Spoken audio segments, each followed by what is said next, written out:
everybody, welcome to Femi's Desserts with Cake Cut class. Today I'm going to be teaching how to achieve clean cut slices with your cakes, for those that sell cake slices as well as for desserts generally. So today I'm going to be using an 8-inch sized cake, 2 layers red velvet and 1 layer of the baked cheesecake here. So I'm going to be teaching how to fill your cakes with stable whipped cream already prepared, and then how to cover and get your edges straight up and high, and how to trim it nicely, and then how to cut it up, which is going to be the most important part. But I'd like you guys to follow me closely because I'll be teaching how I do everything. So before you start, working on your cakes, you have to ensure that they are wrapped up. I don't work with freshly baked cakes. As you can see that this is still wrapped up in cream and it's cold. That's because they're dessert cakes and they have to be worked on, preferably when they're still in their firm structure, so that it will help you invariably. So now today I'm going to show you that first of all, the cheesecake, this cheese layer is going to go into the middle, but this is the first layer I'm going to be working with. And each of the layers of cake is about 1.5 inch high, like approximately. So I'll turn it over and place it on my board. What I want to do now is to trim off, despite the fact that it's not burnt on the bottom side. I trim off the bottom side so that I don't give my customers the experience of having to take the flour bits used to prepare the pan. So I try to trim off everything. I don't cut off, I trim off like this, so then I don't have to waste my cake. I hope you can see. Well, except you're very sure that your hands are thoroughly clean, ensure to wear gloves as I am. Number one, to prevent you from cutting yourself, and of course just for hygiene purpose. So I trim and trim and trim. I scrape off, literally just scraping. You can see what I'm bringing out is almost not significant, but it's really important for customers to have a nice experience, especially when you're making them for slices. I take off that, I turn it right back, and then I repeat the same process on the top. I'm sure a lot of people will be wondering why I'm doing that for the top. It's because there's going to be cream on the cake, and I've realized that the reason why a lot of people leave the moist surface of their cake on is if they have to use it for loaf, as in when the cake has no cream going on it. But when you're putting cream on the cake, you don't want it to be too messy and sloppy sort of. So you try to get off all this excess, this thing on the surface, especially because the cream is going to fill up perfectly for that. And it's also a way to level out your cake, just in case you don't have it even. So do that. I'm sure you can notice that I have a part of my cake. One side is higher than the other one. That can happen when you are baking your cake. It's not a problem. So instead of having to trim off everything and waste such a huge chunk or slice of cake, you just take it from the higher part and try to level it out. And if still not leveled, just take a bit of it and just keep on the other side. That way you don't have to trim up your cake too flat, to be able to achieve it in flat. And even if you're not able to still do that, there's another way around it. When you're putting your cream, just ensure to add more cream to the lower part so that it can level out.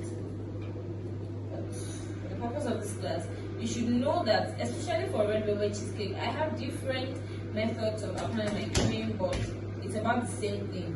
But for red velvet cheesecake, I really use a minimal quantity of cream in between the layers, because the cake is the beauty of the cake is to be able to enjoy the beauty of the cake is to be able to enjoy the cheesecake layer and the red velvet cake layers just with a minimum hint of cream, to bind it together.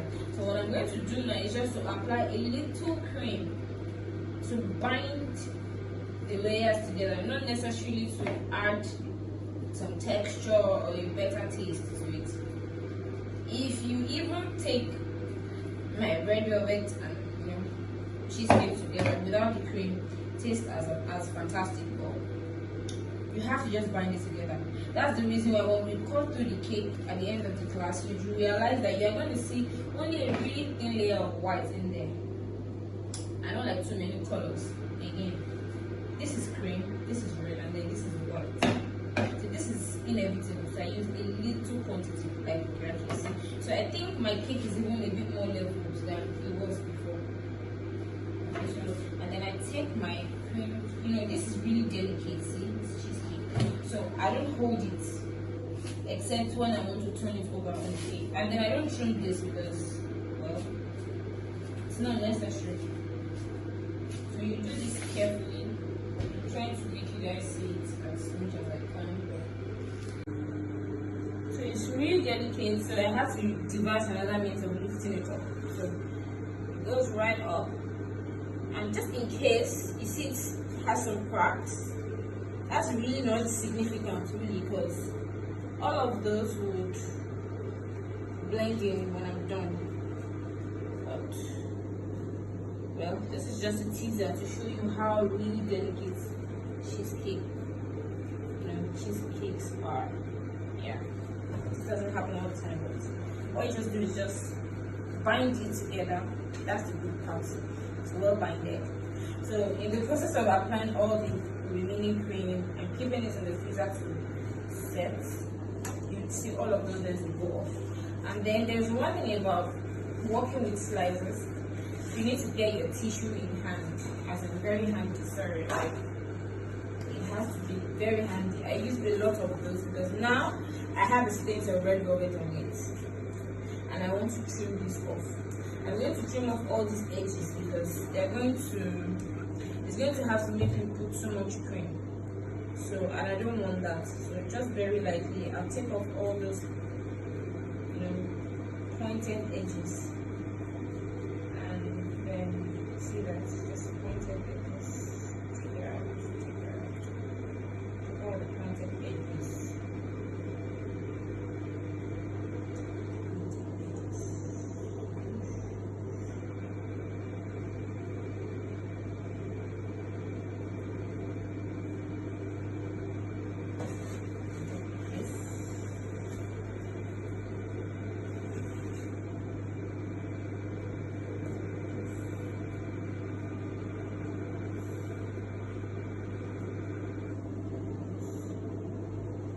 Basically repeat that. So yeah, I've applied the second layer now, same as the first, very minimally.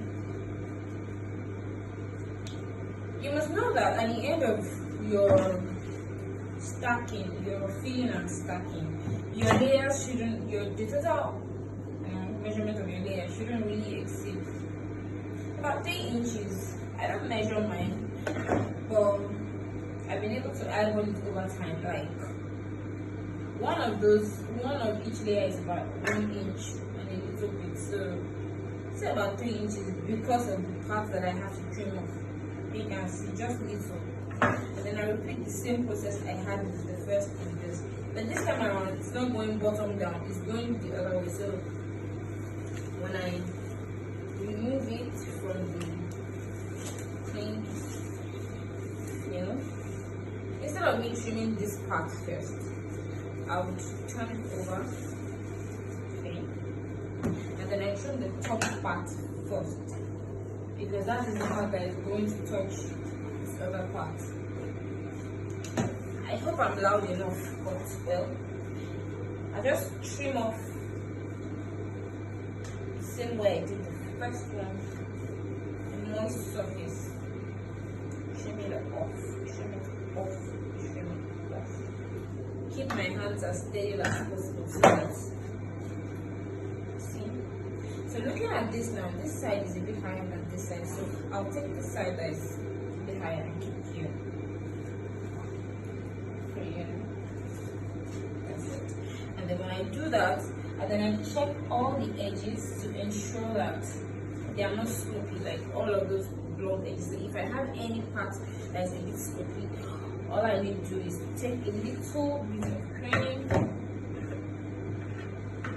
just needed to pop it up a bit so that when it's time to trim, I don't have sloppy edges. Every panel beating you want to put on your cake is at this stage. Make sure the structure of your cake is right at this time. It's not only for your full cakes that your structure has to be right, even for the cake slices. When it's not, it's going to affect the overall result at the end of the day. So, yeah, this is what it is. So I wouldn't think of the fact that because I'm going to cover this up with cream, I wouldn't trim it off. Like I said, I will do that, but really lightly, just the way I did the first one, to get off all these dry parts. Almost like I'm just scraping. I'm not cutting.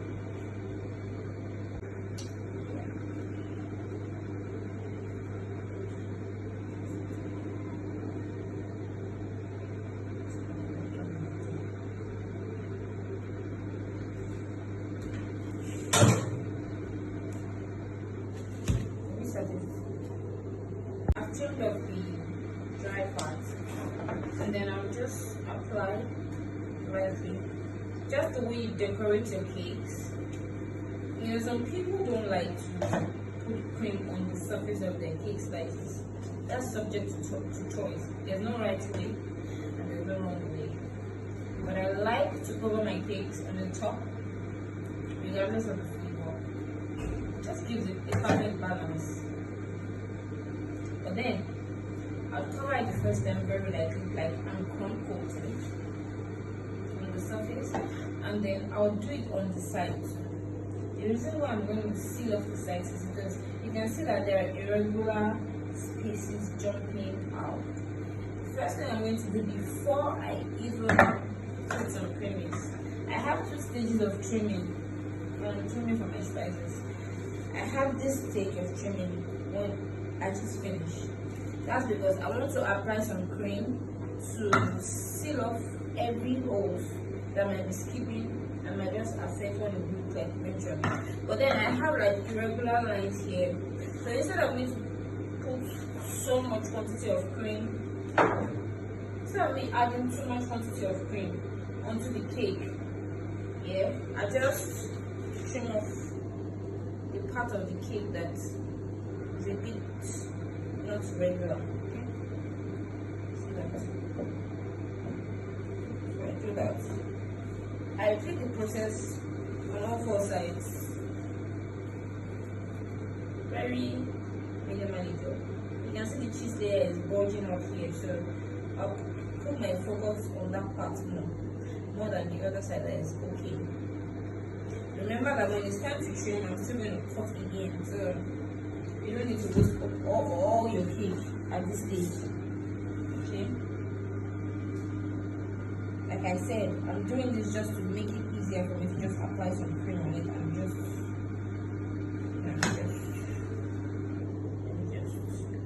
okay. See, doing that on all 4 sides. Try and keep your hands as straight as possible. So when I do that, next time I'm going to do is to now add just very little cream on the sides. So this is similar to how you decorate your regular cakes, just that this part wouldn't actually be significant when we are done, because I'm going to get it all out. Just that all these things, they really matter. To take some of these things for granted, it's not just cake slice. No, it's not just cake slice. It has to be perfect. So I'll do that. You'd be surprised that by the time I'm trimming off the final time, you'll see how clean it will be. Because there's like a reaction that is already happening here. Putting this and then keeping it in the freezer. When I'm done with this, I'm going to return to the freezer for about 30 minutes. Or 30 minutes. Similar to how I cover my cakes. About 30 minutes. That's okay. Why? Because I want this to firm up so that I can then apply a very light second coat. It always seems like I always ration these things, but I think I have just the exact amount I need here. So yeah, see all sides are covered. So I'll just make sure that get it covered. All the sides. You don't need to feel bad if it's not well covered. The purpose of this is to seal off any hole. As you can see, we have no holes here, so the focus is on the center to bind it together. So just do this. Just put it here. Okay. Then I just return it into the freezer. I clean my board. Clean it. See, if you look at it now, I think it looks okay. I mean, the structure, and you get off the excess on the edges. Take it inward, inward, inward. So yeah. So then I get tissue again. Like I said, leave this by your side. Clean off. Clean on the board.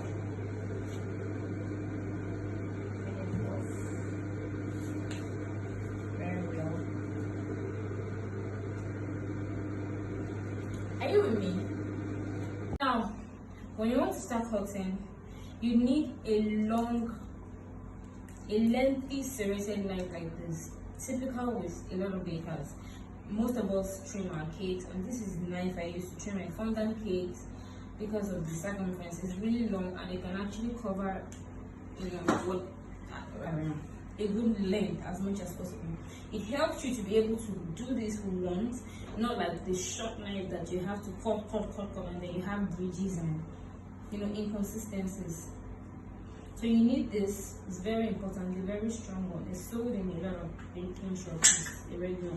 It's just the serrated knife, bread knife, but of course it has thinner lines. And so yeah. So the first thing I'm going to do again, let me set this aside. I'm going to trim off,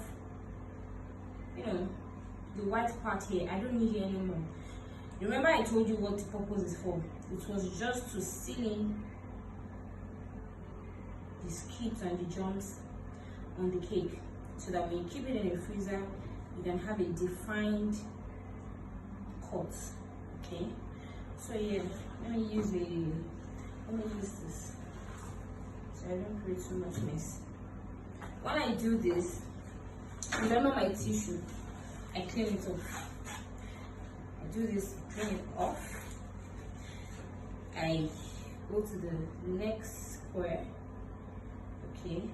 I try to keep my hand as straight as possible. See what I'm doing? Just gliding gently.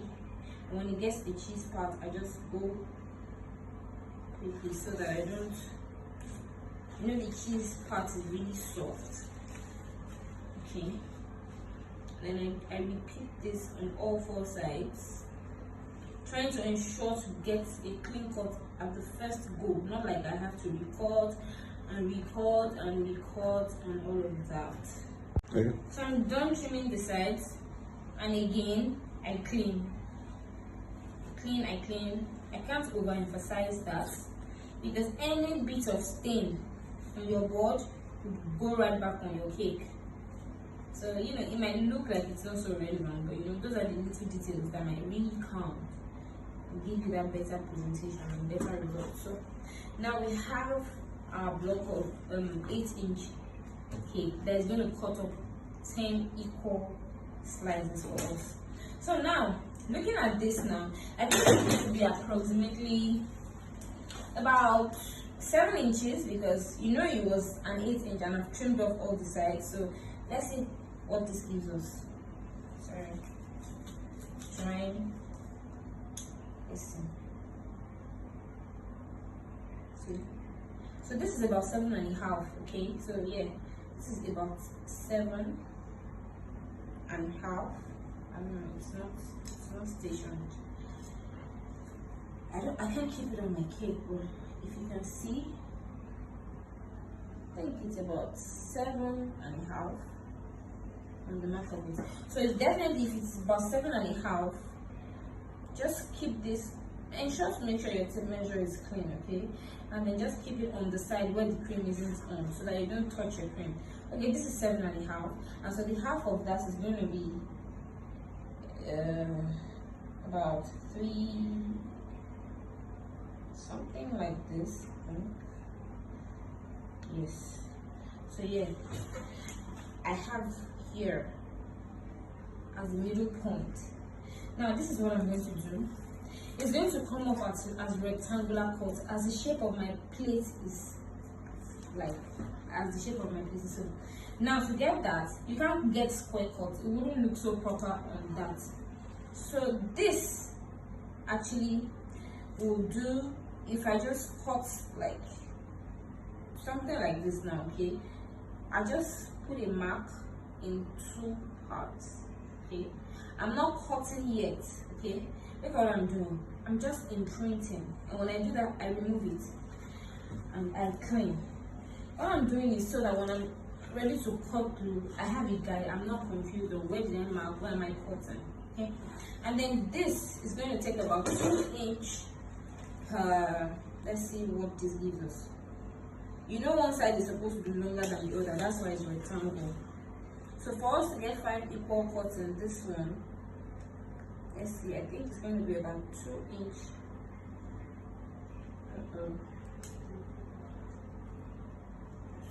Okay, it's still the same thing, about 7.5. So let's say 1 to 1,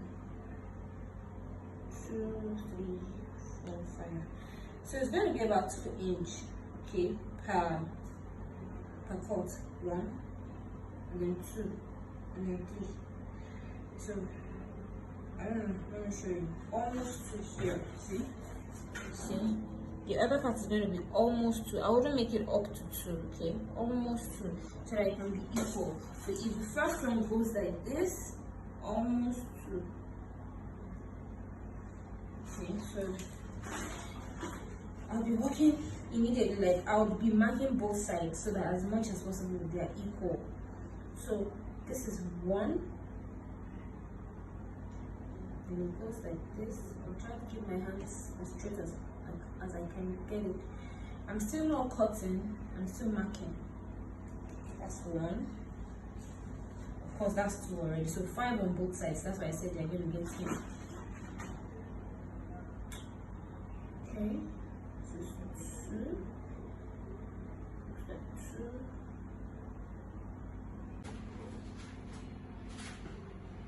Okay, so apparently I think that for some reason this is going to just cut up 8 equal parts.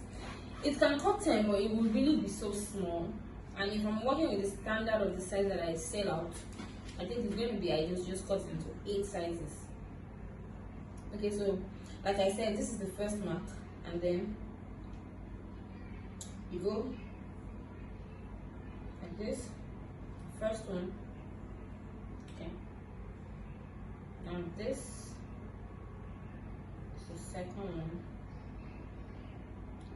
I'm very sure that if I use a tape measure for this, it will be very accurate, but I think you guys get the idea, right? Like, just cut it equally. I haven't started cutting. Now this is the most important part. Guys, please watch closely. So I'll take this away. I don't need it anymore anyway, so just set it aside. Clear my table. Clear my table.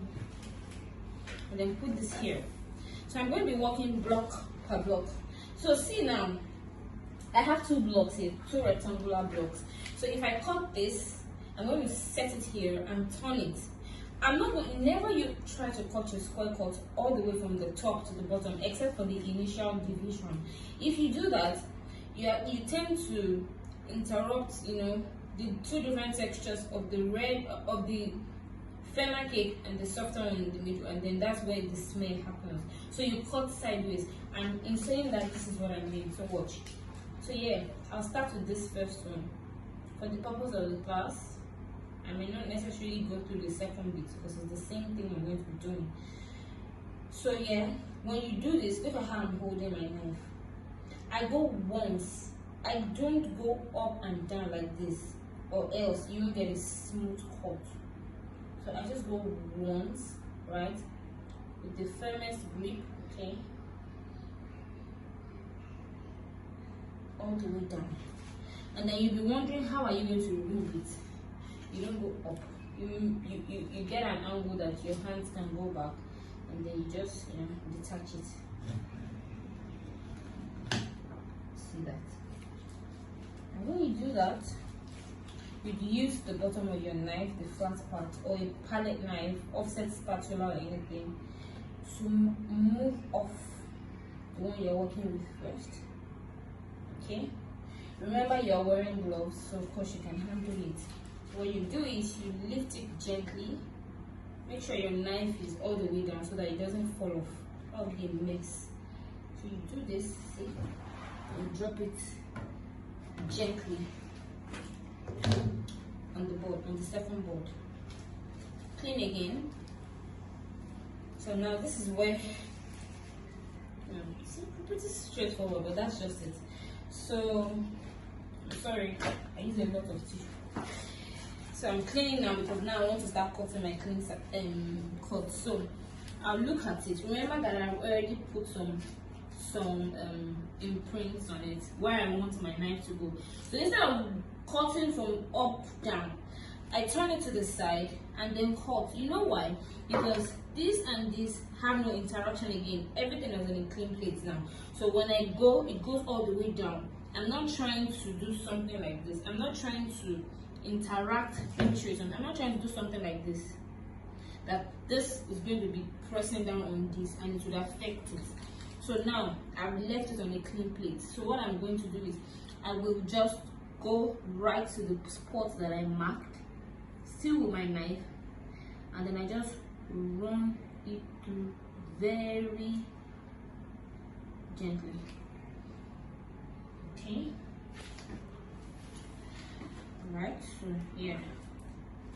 Let me just do that again. Look at my mark for you to know.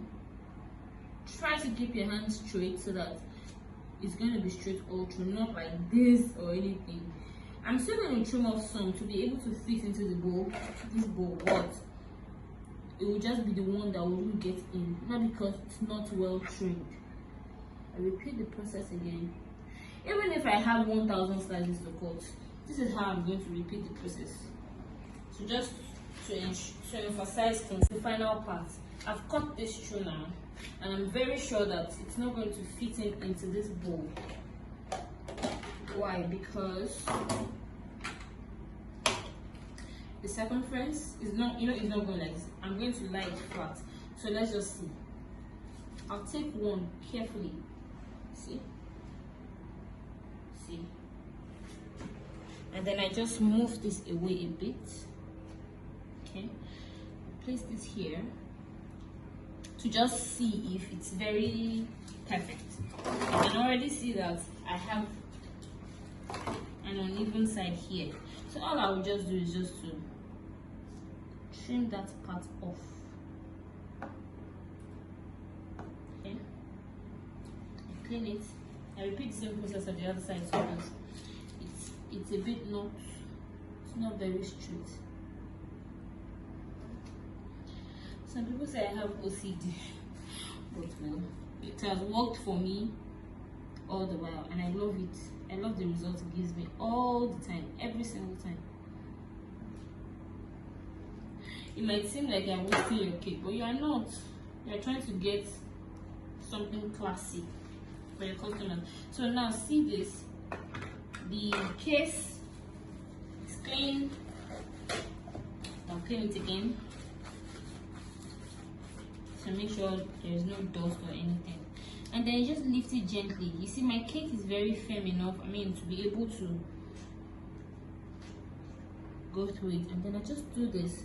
Now, see, it's a bit bigger than it. You don't need to worry about that. Okay, if it's red velvet, it's really very soft. So all you need to do is just push it in the way I just did. And in doing that, it even helps you to secure it properly, so that even while you are dispatching this to your customer, even while it is in transit, you don't have any fear of it falling out of the, out of the case.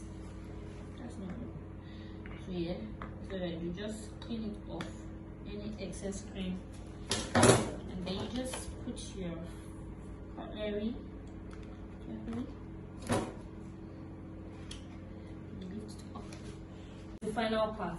I've cut this through now, and I'm very sure that it's not going to fit into this bowl. Why? Because the circumference is not, it's not going like this. I'm going to lie it flat. So let's just see. I'll take one carefully. See? And then I just move this away a bit.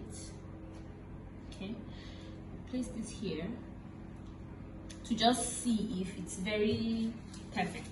I can already see that I have an uneven side here, so all I will just do is just to trim that part off. Okay, I clean it. I repeat the same process on the other side because it's a bit it's not very straight.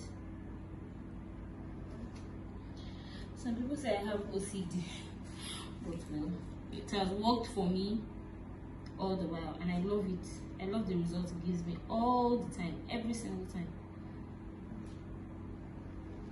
It might seem like I'm wasting your cake, but you are not. You are trying to get something classy for your customers. So now see this. The case is clean. I'll clean it again to make sure there is no dust or anything, and then you just lift it gently. You see, my cake is very firm enough, to be able to go through it. And then I just do this. Now see, it's a bit bigger than it. You don't need to worry about that. Okay, if it's red velvet, it's really very soft, so all you need to do is just push it in the way I just did. And in doing that, it even helps you to secure it properly, so that even while you are dispatching this to your customer, even while it is in transit, you don't have any fear of it falling out of the case. That's not good. So yeah, so that you just clean it off any excess cream, and then you just put your cutlery carefully. Lift it up. So guys, this is what it is. Yeah, the bottom is clean, sides are clean as much as possible, and then you can see that even as I'm moving it, it's not sliding off. It's firmly fixed into the case. That's why I made it a little bit wider than the measurement. I hope you guys enjoyed the class. This is about it for the class. You can ask all your questions. I'm here to answer. Have a good day, guys.